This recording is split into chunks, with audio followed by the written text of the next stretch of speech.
до стотици артикули. Най-търсени обаче си остават пиратките, фойерверките и римските свещи, които са сред най-евтините, казва Иван Гинев, който продава изделията в магазин на Веспрем. Ако искате да гръмните Бат Бойко, удоволствието ще ви излезе 30 лева. Батерията за първи път се предлага на пазара, а 25-те изстрела са с продължителност 30 секунди. Има ли интерес към нея? Да, те са най-различни модели. В смисъл има Бати Бойко, волни ездачи по 36 изстрела, по 25. Продават се основно на клиенти с възможност, защото са малко по-скъпички.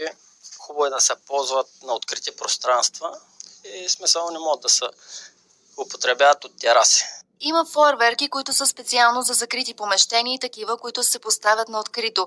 Масово купуваните римски свещи могат да се ползват на тераси. Коя е най-скъпата фойерверка тук? Най-скъпата фойерверка е батерия от порядъка на 135 лева. За нея има ли клиенти? Има. Рядко са, но се намират.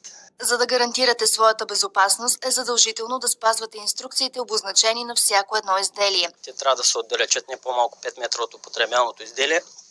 И по принцип трябва да четат винаги инструкциите. Всичко е обяснено на български, както примерно на тези батерии има обяснено описание откъде трябва да се постави, как да се постави вертикално, хоризонтално, колко минутки, колко секунди стреля и основно това е.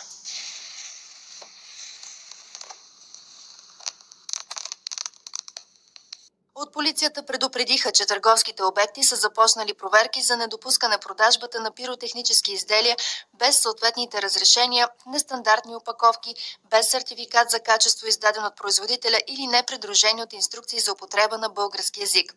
Особено строго ще бъдат наказвани лица, които съхраняват или употребяват оръжие и пиротехнически изделия в нарушение на закона. От МВР напомня, че изрично се забранява хвърлянето и възпламеняването на бомбички и пиратки и други гърмящи пожароопасни стоки на обществени места, включително и в новогодишната нощ.